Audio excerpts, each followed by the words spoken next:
Hello അസ്സലാമു അലൈക്കും guys. അങ്ങനെ ഒരു മാസത്തിന് ശേഷം വീട്ടിലേക്ക് വരുന്നുണ്ട്, പഴയ വീട്ടിലേക്ക്. അതിലെന്താ കവറില്?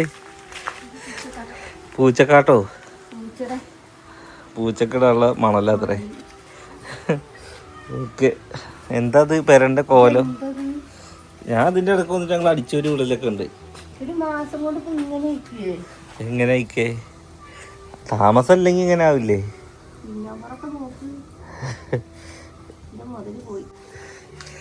കറണ്ട് ഉപയോഗിക്കാതെ കറണ്ട് ബില്ല് എത്ര വന്നിക്കണം നോക്കട്ടെ. 724 റുപ്യ. ഈ മാസം അടക്കണ്ട, അടക്കേണ്ട തുക 0 എഴുതിയിരിക്കണത്. നമ്മൾ അഡ്വാൻസ് അവിടെ ഉണ്ട് പോകുന്നുണ്ട്.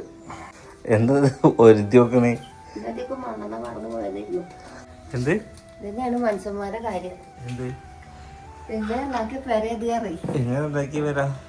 അധ്വാനിച്ച് ഞാൻ മരിച്ചങ്ങനെ ഇരിക്കൂലേ? എന്ത് ഈ പേരുടെ അവസ്ഥ? നിങ്ങൾ മരിച്ച ഈ പേരുടെ അവസ്ഥ ഇങ്ങനെ വെച്ചപ്പോ എല്ലാത്തിനും പാടെ നിക്കാൻ ആളുണ്ടോ? കാട്ട് നോക്കട്ടെ. ഉള്ളൊന്നും ആയിട്ടുണ്ടായില്ല. ഉള്ളെന്താ വാതില് തുറക്കാൻ തന്നെ കിട്ടില്ല, ചതിലൊടിച്ചങ്ങാണ്ട്. ആ പേരയില് ഫുള്ള് നടക്കാൻ തന്നെ ആൾക്കൊത്തില്ല. എന്ത് റെഡി?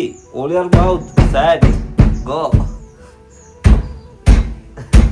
പൊളിക്കോ? ആരോഗ്യമില്ല. അടിയിലൊരു ചോട്ട് മെല്ലെ കൊടുക്കി അല്ലേ? ഇങ്ങനെ പോകും, അങ്ങനെയല്ല. അനക്ക് ആരോഗ്യണ്ടേ?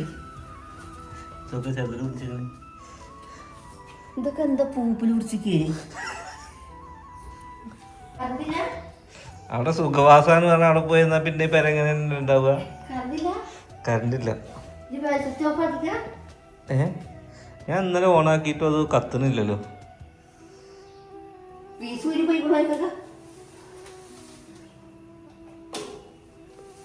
കത്തിയിട്ട് പോയി. എന്തിനോ വയറ് ഷോർട്ടായിട്ടുണ്ടാവോ? നാളെ ഞാൻ ആ ബായിനെ വിളിക്കാം. അല്ലെങ്കിൽ വാസോട്ടിനെ ആരെയും വിളിച്ചിട്ടേ തൊടി മൊത്തം അടിച്ചൊരി വൃത്തിയാക്കി വെട്ടി വൃത്തിയാക്കി ഉള്ളൊക്കെ ഒന്ന് ഒരുത്തി കഴുകി ഒന്ന് പെനോയിലിട്ട് അടിച്ച്. ഇപ്പം കറണ്ട് എന്താ ആദ്യം പണിക്കാരനെ വിളിക്കണം. കറണ്ടിന് എന്തോ പറ്റിക്കണേ. ഫീസൊന്നും പോയിട്ടില്ല, അല്ലെന്നുണ്ടെങ്കിൽ അവിടെ മിന്നൂല. അല്ലാ പരിപ്പ് ഇതൊക്കെ നമുക്ക് ഇത് ഉപയോഗിക്കില്ലെങ്കിൽ അങ്ങോട്ട് ഇങ്ങനെ മാവേലി പോയിട്ട് ഞാൻ വാങ്ങല്ലേ. ഫ്ലാസ്ക്, ഗ്ലാസ്, ഇതൊരു ഉപയോഗിക്കാത്ത എല്ലാ ഗ്ലാസും ഉണ്ടല്ലോ റബ്ബ്. ഇതൊരു പാടാണ് നിങ്ങള് പെണ്ണുങ്ങൾക്ക് കേട്ടോ. അത് പിന്നെ മൂസാനബിയുടെ കാലത്തുള്ളതാണ്. തലമുറകളായിട്ട് പഴക്കം ചെന്ന ഇഡ്ഡലി ചെമ്പുകൾ വരെ അതിൻ്റെ ഉള്ളിലുണ്ട്. ഇനി ഇപ്പുറത്തൊന്നും തുറക്കി ഗായ്സ്. അപ്പോൾ എന്തായാലും വീടൊക്കെ കണ്ട് ആകെ അന്തം വിട്ട് നിൽക്കുകയാണ്. ഇതിപ്പോൾ സത്യം പറഞ്ഞാൽ ഇതിൽ ആരും നമ്മൾ കുറ്റം പറഞ്ഞിട്ടൊന്നും ഒരു കാര്യമില്ല. അതായത് ഇപ്പോൾ നമ്മൾ കുറ്റം പറഞ്ഞാലും ഉമ്മനെ കുറ്റം പറഞ്ഞാലും ആരെ കുറ്റം പറഞ്ഞാലും ഇത് വീഡിയോ കാണുന്ന ആളുകൾക്ക് ഒരുപാട് സംഭവങ്ങൾ പറയാനുണ്ടാവും. അവരവരുടെ ഓപ്ഷൻസ് പറയാനുണ്ടാവും. വാടക കൊടുക്കായിരുന്നു, ഇതിലുള്ള സാധനങ്ങൾ കൊടുക്കായിരുന്നു, അർഹതപ്പെട്ടവർക്ക് കൊടുക്കായിരുന്നു, ആവശ്യക്കാർക്ക് കൊടുക്കായിരുന്നു, എന്തിനാ നശിപ്പിച്ച് കളയണമെന്നുള്ള സംഭവങ്ങളൊക്കെ ഇതിൽ വരുന്നതാവും. അപ്പോൾ സത്യം പറഞ്ഞു കഴിഞ്ഞാൽ ഇതെല്ലാം നമ്മൾ വേറൊരു കാര്യം പ്രതീക്ഷിച്ചായിരുന്നു. പക്ഷെ അതൊക്കെ നമ്മുടെ കയ്യിൽ നിന്ന് നമുക്കെന്താ വിചാരിക്കാത്ത പല സംഭവങ്ങളും ഇവിടെ നടന്നു എന്നുള്ളതാണ്. അതൊന്നും ഇപ്പോൾ ഇതിൽ വന്ന് പറയാനോ സോഷ്യൽ മീഡിയയിൽ വന്ന് പറയാനോ അതിനെക്കുറിച്ചൊന്നും ചർച്ച ചെയ്യാൻ എനിക്ക് വലിയ താല്പര്യമല്ല. കാരണം എന്താണെന്ന് വെച്ചാൽ നമ്മൾ ഈ സാധനങ്ങളും ഇതെല്ലാം ഇവിടെ ഇപ്പോൾ ഈ ഇതിലുള്ള കട്ടിലുകളായാലും മേശ ആയാലും ബെഞ്ചാണെങ്കിലും എല്ലാ സാധനങ്ങളും ഇവിടുന്ന് ഒരു സാധനം ഞാൻ ആ പെരേക്ക് കൊണ്ടുപോയിട്ടില്ല. കൊണ്ടുപോയത് എന്താ സ്റ്റാൻഡ് മാത്രമാണ്. അതും ഇനി ഇവിടെ പോകണ്ടല്ലോ എന്ന് വിചാരിച്ചിട്ട്. ഓക്കെ, അപ്പോൾ എല്ലാം ആകെ തകിടം മറിഞ്ഞു ഒരു നിമിഷം കൊണ്ട്. ഓക്കെ, അതൊക്കെ റെഡിയാവും ഇൻഷാ അല്ലാഹ്. അപ്പോൾ എന്താ സംഭവം എന്ന് വെച്ച് കഴിഞ്ഞാൽ ഉമ്മാക്കിപ്പോൾ ഇത് കണ്ടുങ്ങാണ്ട് ഉമ്മാകെ ഇടങ്ങേറായിട്ട് ടെൻഷനായിട്ട് കുത്തിരിക്കുകയാണ്. പെരയിലുള്ള സാധനങ്ങളൊക്കെ ഒന്നാമത് ഇവിടുത്തെ കറണ്ട് ഇപ്പോൾ പോയിട്ടാണ്. എനിക്ക് തോന്നുന്നത് അത് എന്തെങ്കിലും വയറിന് എന്തെങ്കിലും ഷോർട്ടാവാം, എലി കടിച്ചതാവാം. അതിനിപ്പോൾ നാളെ ആരെങ്കിലും വിളിച്ചിട്ട് വയറിൻ്റെ ഇത് റെഡിയാക്കണം. ഒരു പണിക്കാരനെ വിളിച്ച് മൊത്തം അടിച്ചൊരു വൃത്തിയാക്കി. ഇവിടെ ആവശ്യമില്ലാത്ത കുറേ തുണികളൊക്കെ ഉണ്ട്. അപ്പോൾ ആ തുണികളെല്ലാം കൊണ്ടുപോയി കത്തിച്ച് കുറേ സാധനങ്ങളുണ്ട്, കുറേ സംഭവങ്ങളുണ്ട്. അപ്പോൾ ഇനി ഫ്രിഡ്ജ് ഉണ്ട് അവിടെ. അപ്പോൾ ഫ്രിഡ്ജൊക്കെ ഒന്ന് ഓണാക്കി നോക്കണം. അത് ഓണാണെന്നുണ്ടെങ്കിൽ ഞാൻ ആർക്കെങ്കിലുമൊക്കെ ഫ്രിഡ്ജ് ഇല്ലാത്തവർക്ക് ഞാൻ ഫ്രിഡ്ജ് കൊടുക്കും. ഇനി എന്തായാലും ഈ ഫ്രിഡ്ജൊന്നും ഞാൻ അങ്ങോട്ട് ഏറ്റി കൊണ്ടുപോകണമെന്നില്ല. നമുക്കിവിടെ എന്തൊക്കെയാണോ നമുക്ക് ആവശ്യമുള്ള ഇവിടെ വെച്ചുകൊണ്ട് ബാക്കിയൊക്കെ ഞാൻ കൊടുക്കാനുള്ളൊരു പ്ലാനിലാണ് ഇപ്പം നിൽക്കുന്നത്. എന്തായാലും ഇൻഷാ അല്ലാഹ്. കാരണം എന്താണെന്ന് വെച്ച് കഴിഞ്ഞാൽ വെറുതെ ഇങ്ങനെ ഇട്ടിട്ട് നശിപ്പിച്ചിട്ട് കാര്യമല്ല. നമ്മൾ പ്രതീക്ഷിച്ചതൊന്നും അല്ല ലൈഫിൽ നടക്കുന്നത്. അപ്പോൾ പിന്നെ എന്താ ചെയ്യുന്നത്? എത്ര വെച്ചിട്ടാണ് നമ്മളിതിങ്ങനെ കാത്ത് സൂക്ഷിച്ച് പ്രതീക്ഷിച്ച് ഇവിടെ വെക്കുക അല്ലേ? ഈ ടേബിളും ഈ കസാലയും ഞാനിഞ്ഞ് നമ്മളെ അങ്ങോട്ട് പുതിയ വരേക്ക് കൊണ്ടുപോവാണ്. അതായത് കിച്ചണിലിടാനുള്ള ഇതാണ്. കാരണം എന്താണെന്ന് വെച്ച് കഴിഞ്ഞാൽ ഇത് നല്ല ടേബിളാണ് കേട്ടോ. അതായത് എൻ്റെ കല്യാണത്തിൻ്റെ ടൈമിൽ സെറ്റ് ചെയ്ത സംഭവമാണ്. പിന്നെ ഈ മിക്സി അവിടെ കൊണ്ടുപോകും. ക്ലോസറ്റ് എന്തായാലും കൊണ്ടുപോകാൻ കഴിയില്ല. ഇനി എൻ്റെ ഇവിടുത്തെ പ്ലാൻ എന്താണെന്ന് വെച്ച് കഴിഞ്ഞാൽ ഇവിടുന്ന് സാധനങ്ങളൊക്കെ ഒഴിവാക്കി മൊത്തം അടിച്ചോരി തുടച്ച് വൃത്തിയാക്കി ഇടുക. എന്നാൽ പിന്നെ അടിക്കാനും തുടക്കാനൊക്കെ എളുപ്പമാണ്. ഈ കട്ടിൽ ഇങ്ങനെ വെച്ചിരിക്കണതൊക്കെ എന്താക്കണം, ഇങ്ങനെ വെച്ച് കഴിഞ്ഞാൽ ചെതൽ പിടിക്കുമോ എന്നൊന്നും നമുക്കറിയില്ല. അപ്പോൾ അത് നേരെ ഇട്ടിട്ട് എന്ത് സാധനം ഉപയോഗിച്ചാന്നുണ്ടെങ്കിലാണ് കേട്ടോ കേട്. ഇവിടെ 2 ബെഡ് ഇരിക്കുന്നുണ്ട്, കട്ടിലിരിക്കുന്നുണ്ട്. ഓക്കെ, ഇവിടുത്തെ കട്ടിൽ ഞാൻ പിന്നെ അങ്ങോട്ട് കൊണ്ടുപോയി. പിന്നെ ഇതൊക്കെ ഞാൻ അത്യാവശ്യം പൈസ കൊടുത്ത് ചെയ്യിപ്പിച്ചോട്ടോ. കൃത്യം പറഞ്ഞാൽ ഒരുപാട് പൈസ ഞാൻ അതിന് ഇറക്കിയിട്ടുണ്ട്. ഉണ്ടോ? ഇതെല്ലാം ഞാൻ പണ്ട് ചെയ്തതാണ്. ഈ സാധനം തന്നെ നമുക്ക് നമ്മുടെ പഴയ പെരയിൽ ഞാൻ ചെയ്യാൻ പറ്റുമെന്ന് ചോദിച്ചായിരുന്നു. അപ്പോൾ ഇത് അളവുകൾ മാറ്റുന്നുണ്ട്. അപ്പോൾ ഇനി വേറെ ഷീറ്റൊക്കെ വാങ്ങി അടിക്കുകയാണെങ്കിൽ ഇത് കൊണ്ടുപോയിട്ട് അവിടെ ചെയ്യാൻ വെച്ചിട്ടായിരുന്നു. ഞാൻ വിചാരിച്ച പറഞ്ഞില്ല, ഈ പെര ഞാൻ ഒന്നും ചെയ്തില്ല. ഇവിടുത്തെ എല്ലാ സാധനവും ഇവിടെ ഇരിക്കട്ടെ എന്നുള്ള പ്ലാനായിരുന്നു.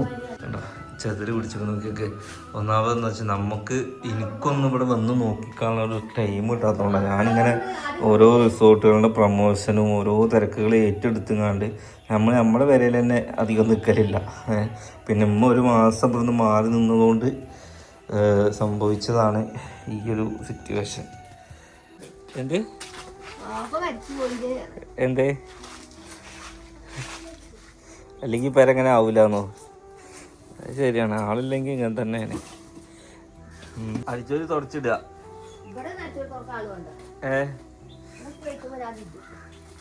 4 പുറത്ത് വൃത്തിയാക്കില്ലേ? 4 പുറത്ത് വൃത്തിയാക്കണം. പിന്നെ അടിച്ചോരി തുടക്കാൻ ആള് വേണ്ട. ഒരു റൂം നേരെയാക്കിയിട്ട് എല്ലാ സാധനവും കട്ടിലും. എന്തായാലും നമ്മൾ വൈകാതെ ഇതിനൊക്കെ ഒരു തീരുമാനം ഉണ്ടാക്കും അല്ലേ? ഓക്കെ, അപ്പോൾ ഗൈസ് നിങ്ങളിപ്പോൾ വരുന്നുണ്ടോ? ഇനി ഇന്നെന്തായാലും ഞാൻ അടിച്ചോടി തുടക്കാൻ നിൽക്കണ്ട. നാളെ ആദ്യം കറണ്ട് റെഡിയാക്കണം. അല്ലാന്നുണ്ടെങ്കിൽ ഇവിടെ എവിടെയൊക്കെ വയറ് ഷോർട്ട് ലീക്ക് എന്നൊന്നും പറയാൻ പറ്റൂല. കുറേ ദിവസമായിട്ട് കിടക്കണ. ആദ്യം ഇവിടുത്തെ പൊട്ടിയ ഓടുകളും തറവാട്ടിലെ ഓടുകളുണ്ടോ? ഒരു 4 ഓട് പറഞ്ഞോ. എന്നാ അവിടുന്ന് എന്നാ ഓനെ വിളിച്ച് 2 പൊട്ടിയ ഓട് മാറ്റുക. ഇതൊക്കെ മൊത്തം ഒന്ന് അടിച്ചൊരു തുടച്ചിട്ട് ഈ ഇത് എവിടുന്നാ കിട്ടുക? കക്ക് എണ്ണട ഇത് ആട്ടിയ സ്ഥലത്ത് നിന്ന് കിട്ടൂലേ? അതുകൊണ്ട് അല്ല, അത് കുറച്ച് വാങ്ങിയിട്ടാവുന്നുണ്ട്. വെറുതെ ഇട്ട് കഴിഞ്ഞാല് അങ്ങനെ വൃത്തിയിൽ ഉറുമ്പ് വരുന്നുള്ളൂ. എന്തെങ്കിലുമൊക്കെ കാട്ടാം. ഗൈസ്, ആർക്കെങ്കിലും ഇതൊന്ന് വെളുക്കാനുള്ള എന്തെങ്കിലും ഐഡിയ ഉണ്ടെങ്കിൽ ഒന്ന് പറഞ്ഞു തരി. ഇത് തുടച്ചു കഴിഞ്ഞാൽ ഈ വെള്ള കളർ വരികയാണ്. കൊറേ വെള്ളം വെട്ടിട്ട്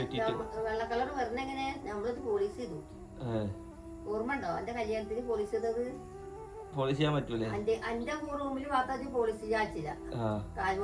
അപ്പൊ അതുകൊണ്ടാണ് ഫുള്ളുണ്ട്. എല്ലായിടത്തും വെള്ള കളറാണ് വെള്ളം വെട്ടിയിട്ട്. ഗൈസ്, അപ്പൊ എന്തായാലും ഞാന് പോവാണ്. നിങ്ങൾ പോരാണെങ്കിൽ ഇതിന് പോരി, അല്ലാതെ എനിക്ക് ജിമ്മിന് പോണം. ഞാൻ ആ സ്വിച്ചിലൊന്നും പോയി കൈ ഇടണ്ട. അതിൽ ഏതോ വയറ് ഷോർട്ട് ആയിക്കാണ്. ആയിക്കോട്ടെ.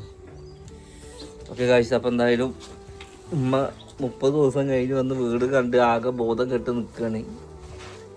ബോധം കെടാനൊന്നുമില്ല, താമസിച്ചില്ലാന്നുണ്ടെങ്കിൽ ഇനി എന്ത് വലിയ കൊട്ടാരം, ഇനിയിപ്പോൾ എത്ര വലിയ ഇതാണെന്നുണ്ടെങ്കിലും അവൻ്റെ പണി കഴിയുണ്ടായി.